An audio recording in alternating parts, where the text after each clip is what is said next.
Bismillahirrahmanirrahim. Assalamualaikum warahmatullahi wabarakatuh. Alhamdulillah, salatu wassalamu ala rasulillah wa ala alihi wa sahbihi wa mawalah. Rabbana shrah lana sudurana wa yassir lana umurana. Syukur kita panjatkan kepada Allah. Salawat dan salam semoga tercurahkan kepada Nabi Muhammad sallallahu alaihi wasallam.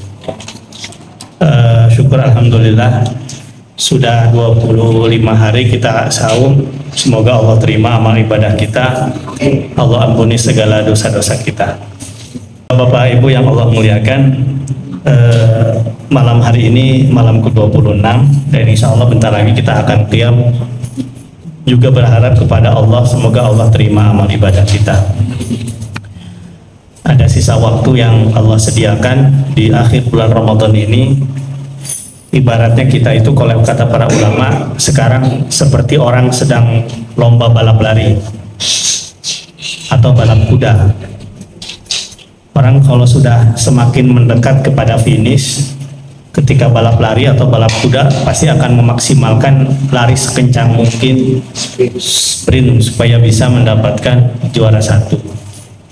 Artinya semakin dekat kepada garis finish itu semakin kencang. Ibadah kita juga sama. Di bulan Ramadan ini semakin dekat ke finish, harusnya ibadah kita juga semakin maksimal dan Allah sediakan momentum itu dengan i'tikaf, mengurangi tidur malam kita. Syukur-syukur bisa 10 malam ya. Tapi paling tidak lebih optimal lah dibandingkan dengan 20 hari pertama kemarin. Malam harinya kadang-kadang kita segar, kadang-kadang kita ngantuk, itu hal lumrah gitu.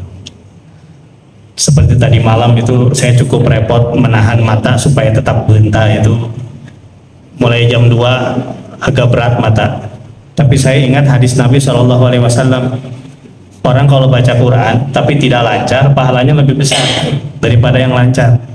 I'tikaf pun sama, yang ngantuk, menahan ngantuk, pahalanya lebih besar Pak. Itu pembelaan diri saya. Itu. Intinya kita memaksimalkan malam-malam kita dengan menghidupkan dengan qiyam, dengan tilawah, dan yang paling utama itu doa. Dan doa apa yang paling utama kita mintakan kepada Allah? Yang paling utama itu satu, minta ampunan Allah Subhanahu wa Ta'ala. Kalau Allah sudah mengampuni kita, insya Allah akan mengabulkan doa-doa kita yang lainnya. Itu yang diajarkan oleh Rasulullah kepada Aisyah. Ini hadis yang populer ya. Ya Rasulullah, lau kuntu a'lamu anna lailah lailatul qadri madza aqulu fiha. Wahai Rasulullah, kalau sekiranya aku mengetahui malam ini adalah Lailatul Qadar, apa yang harus aku ucapkan? Kemudian Nabi mengatakan, qul ya Allahumma innaka afuwun tuhibbul afwa fa'fu anna. Wahai Allah, Engkau Tuhan yang Maha Pengampun, Engkau suka memberikan ampunan, maka ampunilah aku. Al-afu itu yang bahasa Pak Ajat, ini bahasa hukum amnesti. Jadi Lailatul Qadar itu malam amnesti, malam penghapusan dosa. Bukan hanya dilepaskan dari hukuman, tapi juga catatan buruknya dihapus oleh Allah Subhanahu wa Ta'ala, sehingga nyaris tidak ada jejak dosa-dosa kita nanti di catatan amalan kita di akhirat. Nah, ini yang diajarkan oleh Nabi kepada Aisyah itu doa pamungkas, bukan minta maghfirah tapi minta al-afu, yaitu minta ampunan dengan menghapus catatan keburukan kita nanti di sisi Allah Subhanahu wa Ta'ala. Maka yang paling utama mintakan ampunan kepada Allah. Ibnu Rajab al-Hambali itu mengatakan, man lam yughfar lahu fi Ramadan lam yughfar lahu fi masiwahu.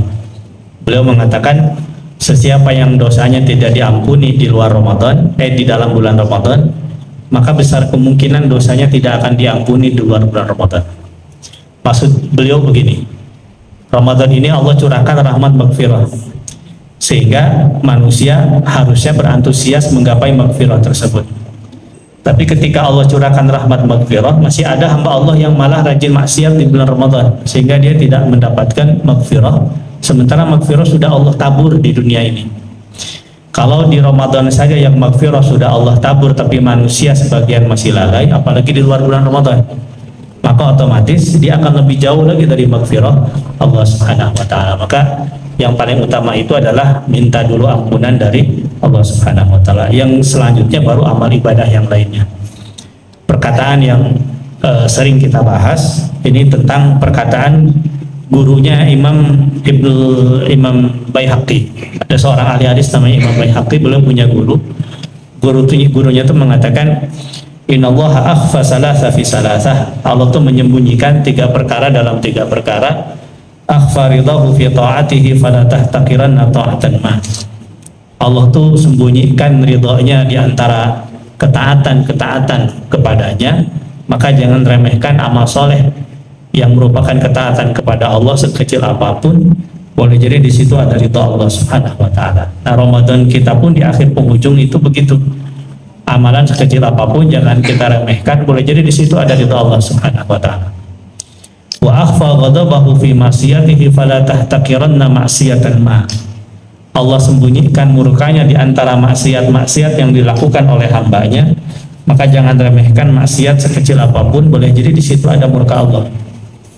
Jadi boleh jadi orang menganggap ini dosa remeh-temeh, hanya masalah penglihatan, hanya masalah apa, tapi ternyata boleh jadi di situ ada murka Allah Subhanahu wa taala. Kemudian yang terakhir, beliau mengatakan wa akhfa habibahu baina ibadihi fala tahtaqiranna 'abdan ma. Dan Allah sembunyikan para kekasihnya di antara hamba-hambanya, maka jangan remehkan kekasih Allah siapapun, boleh jadi dia adalah, jangan remehkan hamba Allah siapapun, boleh jadi dia adalah kekasih Allah Subhanahu wa taala. Nah, ini intinya adalah jangan remehkan amal soleh sekecil apapun. Boleh jadi menurut kita kecil, tapi boleh jadi di situ istimewa, apalagi di akhir Ramadan. Dosa pun demikian. Jangan remehkan dosa sekecil apapun, boleh jadi di situ ada murka Allah yang menjadi penggugur amal soleh kita. Pun juga boleh jadi orang yang kelihatannya biasa aja, boleh jadi dia adalah kekasih Allah Subhanahu wa taala. Maka mudah-mudahan Ramadan ini kita seperti orang yang lagi sprint lari mendekati garis finish, dan kita kemudian semakin kencang lagi memaksimal lari kita. Ibaratnya kita semakin maksimal lagi ibadah, sehingga memang betul-betul kita husnul khatimah di akhir Ramadan ini. Barakallahu li wa lakum wa qulu antum bi khair. Assalamualaikum warahmatullahi wabarakatuh.